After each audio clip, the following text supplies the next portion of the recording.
There's a whole lot of news to dump on you this week, and some of it has absolutely nothing to do with the world's most annoying man, Elon Musk. Like a story about how you can hire goons straight from an app. Oh, that's cool. Or one about how an asteroid has a better chance than ever to put us all out of our misery. Please. Fun. But because there is simply no way to top a thumbnail with Elon Musk wielding a chainsaw, we unfortunately have to start there. I mean, we would have to anyway, considering he has his fingers in every aspect of American life at this point. Musk was given the chainsaw by Argentinian President Javier Milei. Yes, the guy with the mop top and the sideburns who has most recently been embroiled in a crypto meme coin scandal involving what appears to be a rug pull that he initiated. He's just doing like this Trump administration, but speed running it and with also like 6 months of a head start. Yeah. It's very cool. So that guy traveled to CPAC where he presented Musk with the chainsaw for bureaucracy. And it's apparently the same chainsaw that Milei held during his campaign. The most recent reports list Argentina's poverty rate soaring above 50% in the first 6 months of Milei's term. But imagine how much worse it would be if there was bureaucracy. Can't have inflation if the entire country's too poor to buy anything. Yeah, there you go. And a recent AP report about Milei's first year in office starts with acknowledging that, inflation has come down in Argentina, but at an incredibly steep cost. And some of the moves that Milei took to get there might sound familiar. Yeah. On taking power, Milei implemented a series of austerity measures, including slashing energy and transportation subsidies, laying off tens of thousands of government workers, freezing public infrastructure projects, and imposing wage and pension freezes below inflation. Milei halted inflation increases for university budgets, leaving some universities struggling to keep their lights on and elevators running. He downgraded the culture ministry, closed the National Theater Institute, shuttered a state-funded news agency, and defunded scientific research. He suspended public works projects, leaving cities littered with white elephant structures. An estimated 200,000 construction workers lost their jobs in the last year, says the Argentine Chamber of Construction.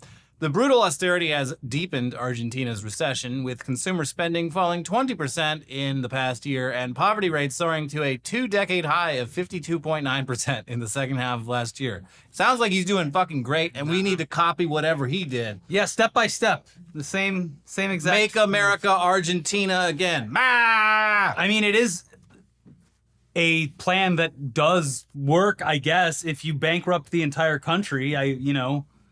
He did say Musk said there would be tough times, initially, meaning Argentina cut off all of its limbs, and the weight loss results are undeniable. Yeah. And now he's in America at CPAC claiming that it is just a flesh wound.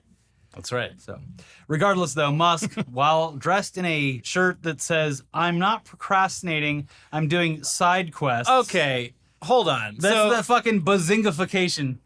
It's not even, it like predates the bazingification. This guy is such a like relic of like 2009 online. Like his obsession with the stalest memes imaginable. Yeah. Memes that actual high school students weren't born yet for. There's now this shit. Multiple Sheldons that have come out that would probably wear a shirt like this. We've gone through young Sheldon, old Sheldon. There's a new Sheldon where his parents aren't divorced yet, but they're gonna get divorced. Even younger Sheldon. Yeah. Anyway, so he was wearing that shirt, a big coat, gold chains, large black sunglasses, and of course his gothic dark MAGA hat. Y'all think this shit's cool?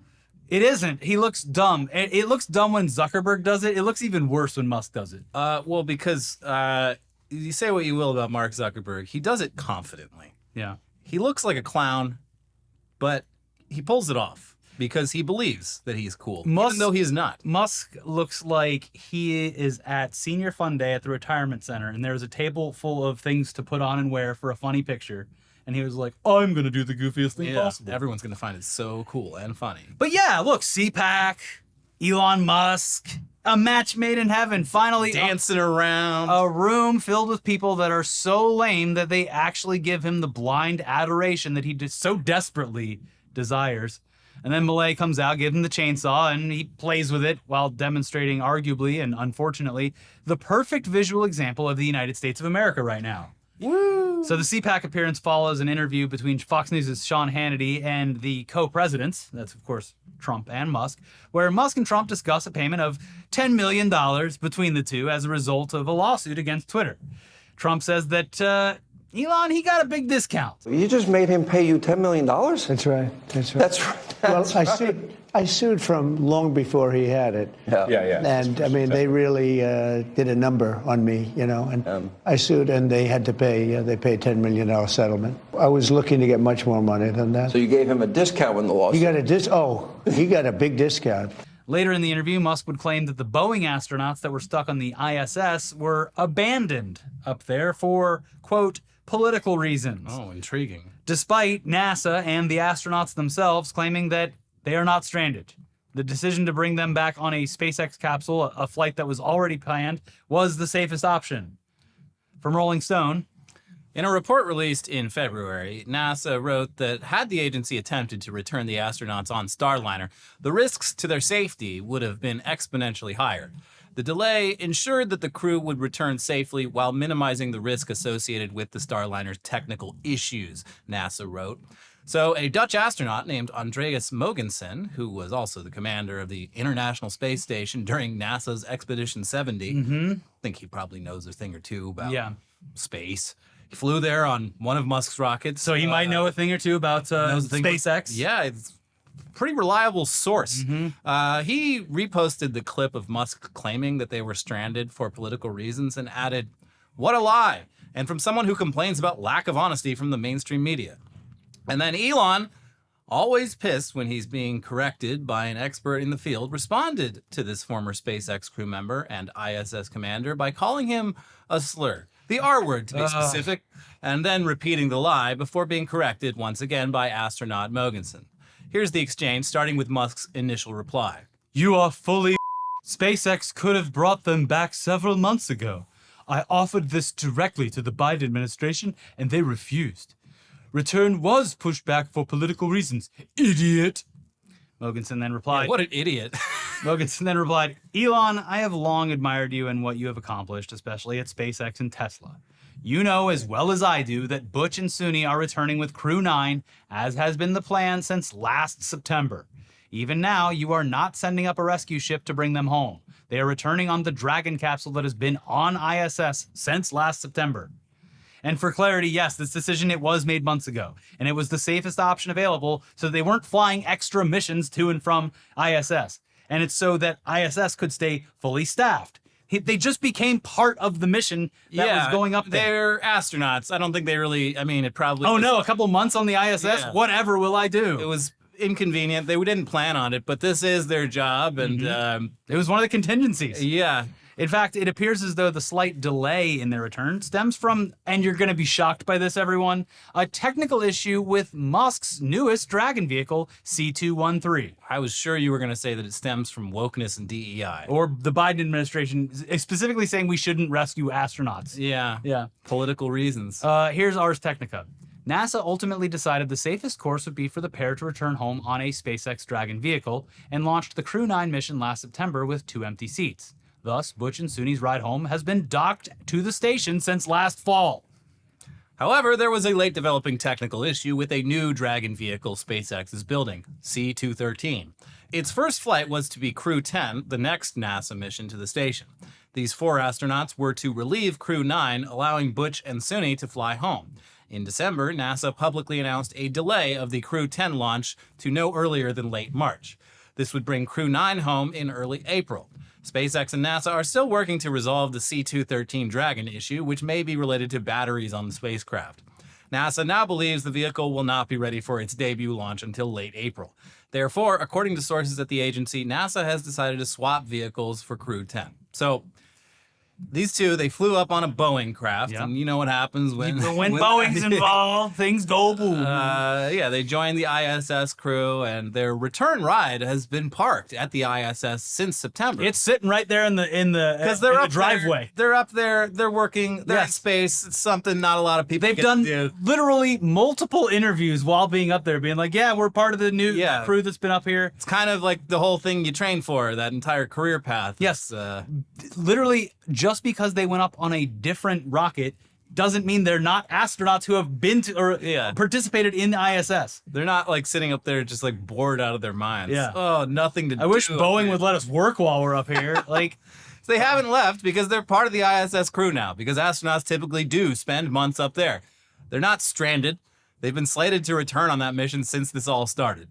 It's been slightly delayed because of an issue with one of Musk's new capsules. So with all of that in mind, please smash your fist into your own face by listening to this recent post from Donald Trump, who, after the inauguration and in need of an early win, posted, "I have just asked Elon Musk and SpaceX to go get the 2 brave astronauts who have been virtually abandoned in space by the Biden administration. They have been waiting for many months on the space station. Elon will soon be on his way. Hopefully all will be safe. Good luck, Elon." It was already happening. What is he even posting about? It was already happening. But now it's my idea. And this all led to Musk repeating that lie on Fox News in prime time, getting corrected by an astronaut and someone who flew one of Elon's rockets, and then calling that guy a fucking slur.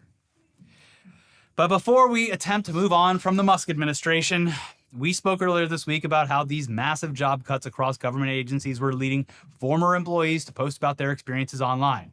And some of the most heartbreaking posts came from park rangers who are tasked with maintaining our most prized possessions as a nation, our national parks. Yeah, I mean, I don't want to pick favorites when it comes to federal employees, but like, Yeah, park these rangers people pretty are high up there. it's a very cool job. And, since the dawn of social media, you get like, a little peek into what the job entails. And it's the kind of career you only get into if you really fucking love nature. That's right. And care about conservation. Yeah, conservation, educating the public, Yeah. doing a lot of tasks that you probably didn't think you were signing up for, but you're there, you're doing it, you're making it possible, you're giving access to the entire world to some of the most beautiful scenery and wildlife on Earth. It's one of the things you can be 100% proud of. Yeah. As an American. Yeah. Is our national park system. You go through that tunnel and you open up into Yosemite and you're just like, oh, okay, I get it. This is what life is all about. You hypothetically do that because you can't yeah. actually do that because, Cut's coming. We don't know if you can schedule some time in there or not. Yeah, they can't really, prepare. Yeah, that requires a lot of planning ahead, and we don't really have the resources for that right now. Also, it does take a lot of fucking effort to run these parks and do the conservation. Yeah, especially because you idiots keep getting yourself in trouble and needing help. You go up to the dang bisons or the dang bears, and you think you're at a fucking petting zoo. Yeah. Anyway, it's almost impossible to quantify how important our national parks are for so many reasons outside of the obvious conservation efforts, stunning natural beauty, protected wildlife habitats, and the education and inspiration that visits provide to the public. Yeah. But Doge targeted the Park Service almost immediately as wasteful government spending. Here's the Associated Press with more on the direct effects that these decisions are having on our national parks and the people tasked with maintaining them. The Trump administration has fired about 1,000 newly hired National Park Service employees who maintain and clean parks, educate visitors, and perform other functions as part of its broad-based effort to downsize government. And they add that the firings weren't publicly announced, but were confirmed to the AP by Democratic senators and House members. And it wasn't all just new hires. No. There was a lot of career people there as well. But again, this was a lot of the probationary stuff where in a lot of cases, specifically with the national parks, it was like, hey, we need a lot of employees. Like, we have some serious gaps we need to fill now. So through a lot of the initiatives in the Biden administration and in some initiatives done by the Trump administration paid for this. And he's now taking that back. Yeah. Anyways, it continues. Park advocates say the permanent staff cuts will leave hundreds of national parks, including some of the most well-known and most heavily visited sites, understaffed and facing tough decisions about operating hours, public safety, and resource protection. Fewer staff means shorter visitor center hours, delayed openings, and closed campgrounds, said Kristen Brengel, Senior Vice President of Government Affairs at the National Park Conservation Association, an advocacy group. Trash will pile up, restrooms won't be cleaned, and maintenance problems will grow, she predicted. Guided tours will be cut back or canceled, and in the worst cases, public safety could be at risk. The Trump administration's actions are pushing an already overwhelmed Park Service to its breaking point, Brengel said, and the consequences will be felt in our parks for years. Among other cuts, 16 of 17 supervisory positions at Wyoming's Grand Teton National Park were eliminated, Brengel said, leaving just one person to hire, train, and supervise dozens of seasonal employees expected this summer at the popular park where thousands of visitors marvel at grizzly bears and bison. Well, they're going to be doing more than marveling this summer. Yeah. Up close and personal. Yeah, it's going to be man versus beast. Look, we're all tightening our belts, and that includes the grizzly bears and bison. Please do not eat our lovely visitors. The 1 out of 20 dudes who thinks they could take a grizzly this Now's summer your chance. is your chance. And continues, Stacey Ramsey, a ranger at the Buffalo National River in Arkansas, wrote on Facebook that she was fired on Friday. She had been a probationary employee in the first year of a 4-year position funded by the 2022 Inflation Reduction Act, the climate law signed by former President Joe Biden. Did those who made the decision know or care that the main objective of my position is to provide preventive search and rescue education to keep park visitors safe? She asked in a widely shared Facebook post. Brian Gibbs, who had been an environmental educator at the Effigy Mounds National Monument in Iowa, was heartbroken after losing what he called his dream job on Friday. I am the defender of your public lands and waters, Gibbs wrote on Facebook in another widely shared post. I am the motivation to make it up the hill, the Band-Aid for a skinned knee, and the lesson that showed your children that we live in a world of gifts, not commodities. That gratitude and reciprocity are the doorway to true abundance, not power, money, or fear.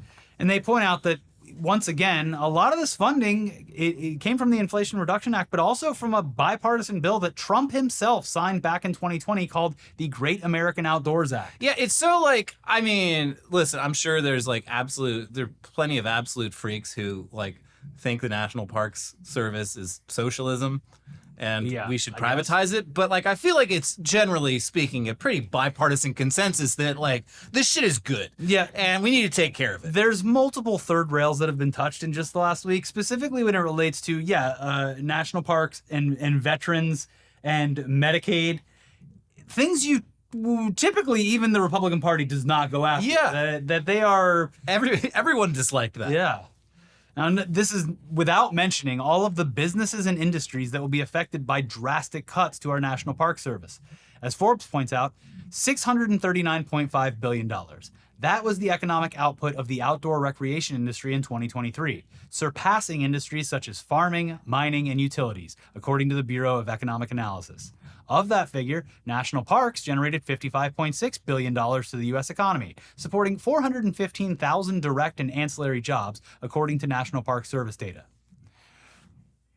It sounds like something that is both beneficial and cost-effective. Seems like whatever we're paying for it, it's worth it. Because, when Forbes points that out, they're obviously talking about, yes, of course the national parks do bring in money and create job opportunities and education for the youth or whoever in America, but also the industries surrounding outdoor activities and how much money and tourism dollars and equipment, just everything that goes into that. All of the... It's a gigantic industry. Anytime you go to a national park, the amount of tourists from foreign countries is crazy. People come from all around the world to see these places. So. It's beautiful. There's an entire industry around just getting them there and housing them. Taking them on canoe trips or kayaking trips, just fishing, just everything that surrounds anything having to do with the outdoors.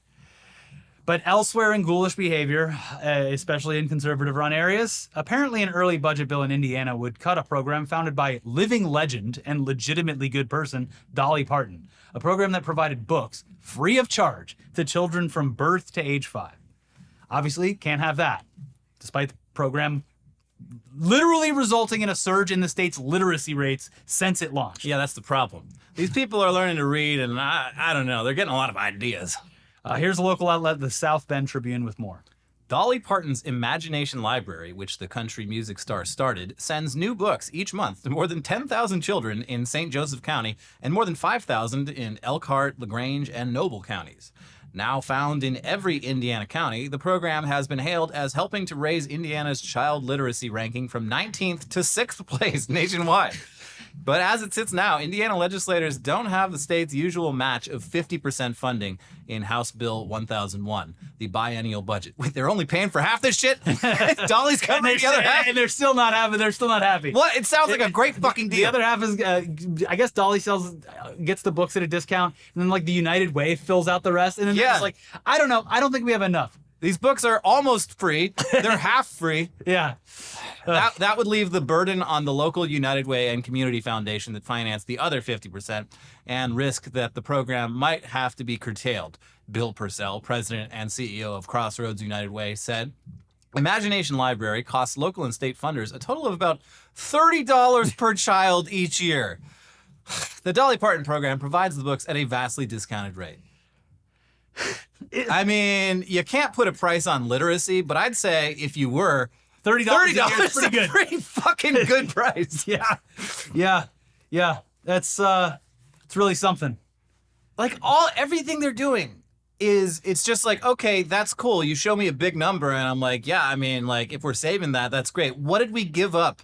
Oh, no, that's not worth that. And by the way, Musk did have an answer because, yesterday he pitched like, well, you're not getting any of this savings. And then Musk at CPAC, he was like, and we're going to send everyone a $5,000 check in the mail. No, you're fucking not. First of all, yes. No, he's not. Second of all, Mike Johnson was asked about it immediately. And he's like, well, I think the money should probably go to paying back the deficit. Because Mike Johnson knows that if you do the fucking math, it like... yeah, it's ridiculous. Like after we covered it yesterday, NPR came out with their own estimate saying that it was even lower. Like when we read in Bloomberg, it said like $8 million in cuts, but like NPR's calculation was that it was closer, or 8 billion. NPR's was that it's closer to 2 billion, which like comes out to like $6 per person. Like you're not getting $5,000. And also the whole point of this is to like cover the national debt or whatever.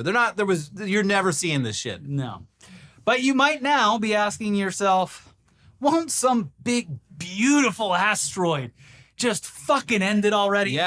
Yeah. Well, we Please. got good news and bad news. Unfortunately, you'll have to wait until at least 2032 for the next city killer size asteroid. What, the fourth or fifth Trump term? Yeah, but then it's only potentially going to strike Earth. But earlier this week, NASA scientists said that there was a 3.1% chance that this baby will, in fact, hit Earth, making it the, quote, riskiest asteroid ever detected. You know what? I like those odds. Yeah, I'll take them. Now, unfortunately, or fortunately, this has since been downgraded to a reported 1.5% chance. Boo! So not nothing, but enough to where if you didn't already feel like you were living in the movie Don't Look Up, reality has started doing away with any subtext. It's just, we're just going to do the plot of the movie now.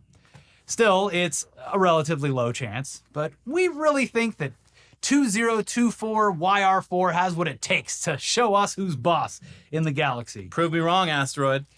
And the European Space Agency does add that for asteroids larger than 30 meters, 98.4 feet in size, 2024 YR4 now holds the record for the highest impact probability reached and the longest time spent with an impact probability greater than 1%. Well, what do they know? They're European. Yeah, they've got to redo all their funds to protect themselves from us and China and Russia now. Yeah. So you can't be predicting any asteroid projections if you don't have the money to do so. Yeah. And if we defund NASA and leave it up to Elon, he'll predict the asteroids. Yeah, I mean, he's great at predicting the future and saying what will happen and what won't happen. Yes, even on his own self-imposed timelines. Yeah. Anyway, we obviously have more news for you coming up in just a second, but it is time to thank today's sponsor. And while we're still here on Earth for the next, 7 years or so, you're gonna want to look good. That's what you're gonna want to do. You're gonna want to go out looking great. You're gonna want to strut when you leave your clothes behind. When you are raptured, you're gonna want to leave some good clothes behind. And thanks to our sponsor, Public Rec, you're gonna look great as that asteroid comes crashing down. Yep. Public Rec's the maker of our favorite pants in the world, the Daymaker pants, the perfect intersection of comfort and quality. Now, let's be real, guys. Wearing uncomfortable clothes, it's just not worth it anymore. Why settle for stiff, restricting fabric when you can have something that looks sharp and feels as comfy as your favorite sweats? And honestly, who gives a fuck anymore? Yeah. There's an asteroid coming. But that's where Public Rec comes in. These pants are a game changer. These pants are designed to be as comfy as your favorite sweats, but way more stylish. We're talking super soft fabric, no stiff seams, and enough stretch to keep up with whatever your day throws at you. And Public Rec isn't just about pants. They have so many great style options, whether you're working all day in the office, running errands, or just grabbing a drink with the guys. Who doesn't want to look sharp without sacrificing comfort? I know I don't, and I'll tell you, once you put them on, you're going to wonder why you ever wore anything else. You'll never take them off. That's true. So, this February, stop settling for the same old stuff. Step up your comfort game with Public Rec. It's about time you treat yourself. And for a limited time, our viewers can get 20% off your entire order with code NEWSDUMP at publicrec.com. That is 20% off when you use promo code NEWSDUMP at publicrec.com. I mean, usually when you order comfortable pants, you only get to pick from small, medium, large, and extra large sizes. But with Public Rec, you get to select the exact width and length that you need. Whether you're a 30 by 30 or a 44 by 36. Big boy. You can find your perfect fitting pants. Public Rec pants, they also come in so many unique colorways. From navy, dark olive, and stone gray, you are sure to find the right color for you. Their proprietary blend of performance materials provides the perfect combination of breathability and stretch while still holding its form. You will never want to take these bad boys off. Ever. Public Rec not only has the most comfortable pants ever made, but they have a huge selection of high-quality, everyday premium styles. You can revamp your entire wardrobe with their perfect-fitting polos, shorts, and hoodies. So, this February, treat yourself right because comfort is always in season. Upgrade to Public Rec and feel the difference. For a limited time, you can get 20% off at Public Rec by using code NEWSDUMP at checkout. Just head to publicrec.com, use code NEWSDUMP, and you're all set. Yeah. And when they ask how you found them, be sure to mention our show. Really helps us out. Find your perfect fit and never compromise on comfort again. Public Rec, where comfort rules. All right, back to the news now, and this next story is absolutely wild in the most bizarrely racist way possible. Oh, good. And we'll get into all the details in just a second, but here's the gist of it. A Jewish Florida man shot two men because he thought they were Palestinian, which is bad. You shouldn't do that. But they were actually not Palestinian. Oh, what were they? They were Israeli tourists.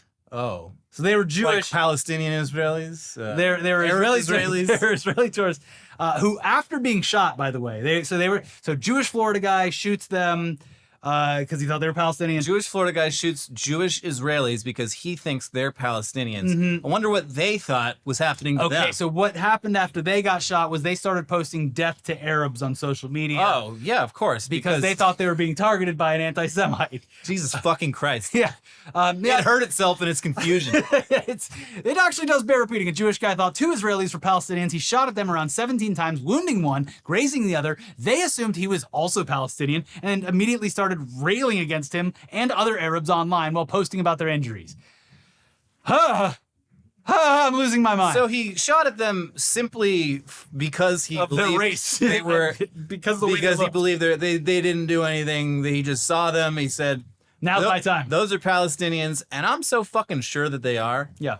that I'm gonna kill them. Yeah. So after being arrested for the incident, the suspect, 27-year-old Mordecai Brofman, thought that he had killed the two men, and he seemed pretty satisfied with himself because he still assumed they were Palestinians even after being brought in by the police.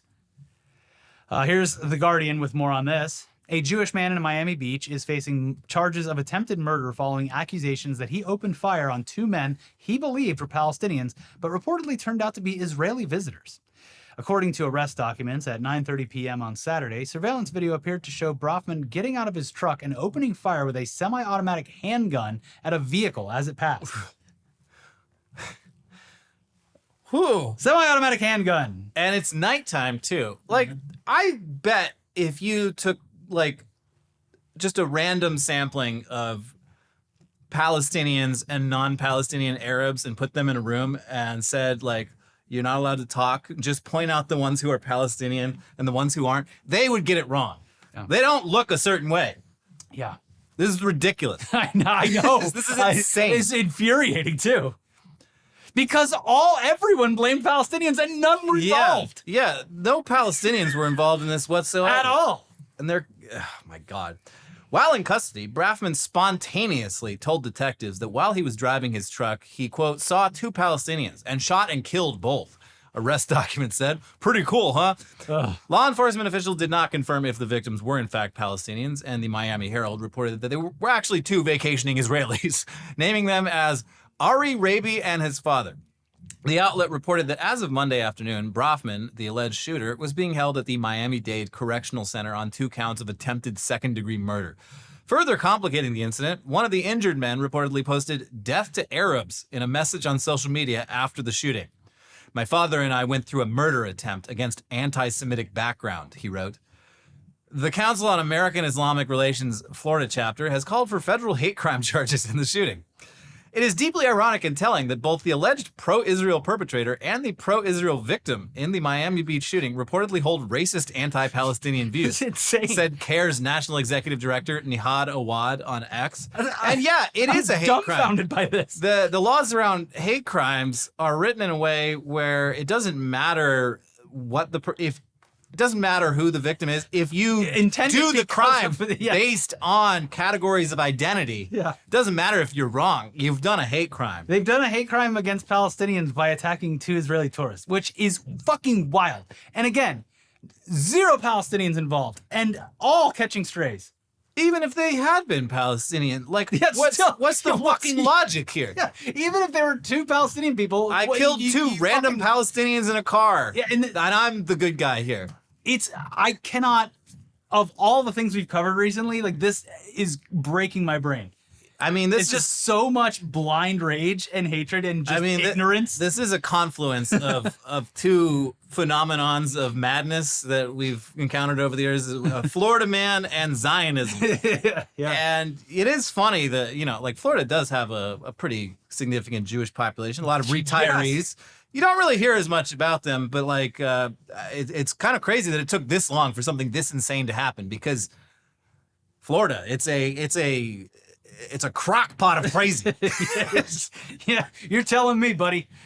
Whew, but moving on, remember those hired goons we were talking about? I need some goons. We're not Goon me up. We're not talking about Elon Musk's little gooners. We're talking about actual tough guys who can protect you from foes, both real, Big tough guys. protect you from foes, both real and imagined. All day long.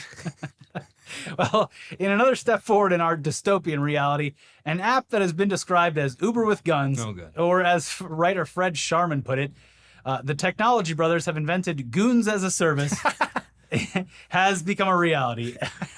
Gas. The app is called Protector, and it's not for you. It's to protect the rich and powerful from people like you. And honestly, it's a pretty decent grift that preys on wealthy people's insecurities and paranoia. Yeah, I mean, get that bag, I guess. Also, like, what are you so worried about unless you have a reason that everyone is fucking furious at you to the point where they want to cause you physical harm? Maybe you're Israeli, but are frequently mistaken for Palestinian. God. And you're driving around Florida and Yeah. you want to be safe. That's right. Do we have a Protector- service for Yeah. you? Protector would have never allowed this to happen. Uh-huh. Here's local outlet ABC7 with more on Goons as a service. Need armed security? There's an app for that. A new app called Protector is being described as Uber with guns. With a click of a button, app users can hire a bodyguard specific to their needs. The company says all protectors are vetted, but they're not cheap. The standard rate is $1,000 an hour with a 5-hour minimum.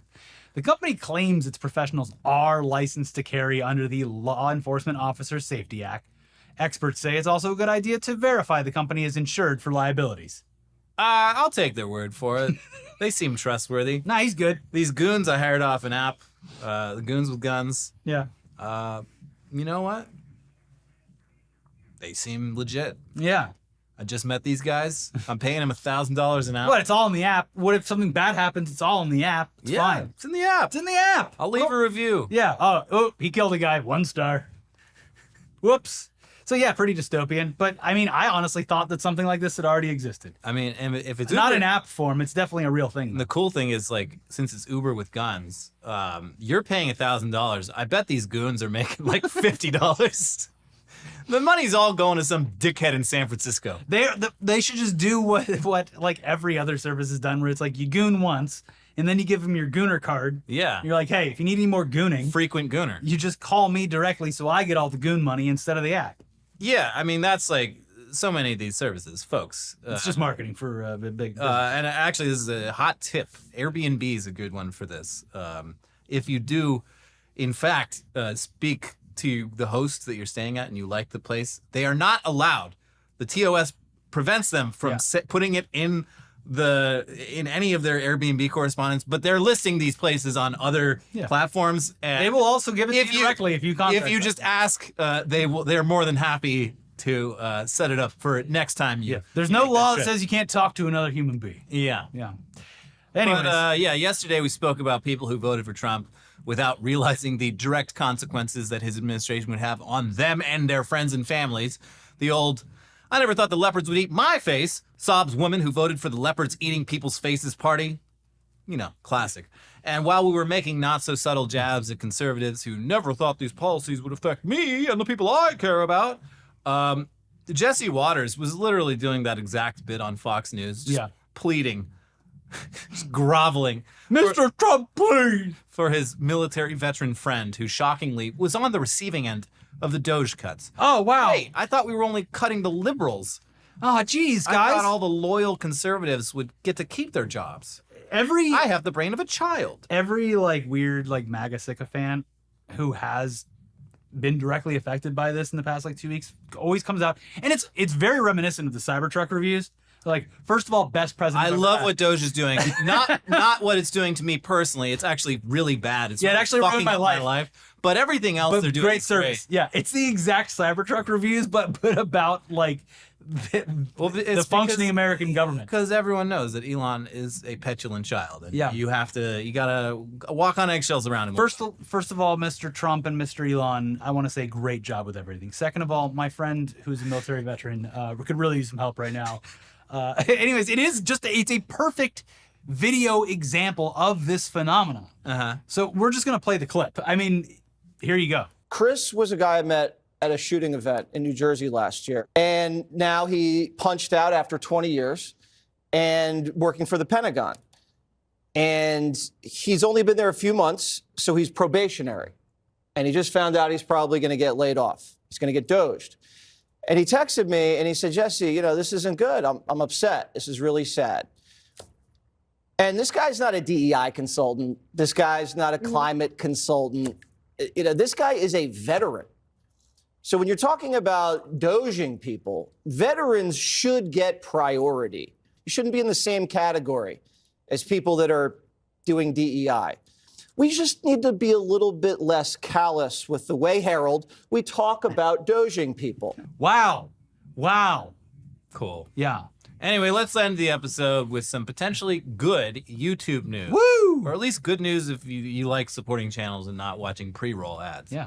YouTube is apparently launching a version of their YouTube Premium product called Premium Lite, which is targeted at folks like us. Yeah. People who watch YouTube frequently but use, other apps or services to listen to music. Yeah. Now you'll be able to feel good about supporting the channels you watch and not have to watch those pre-roll ads. Here's Bloomberg with more.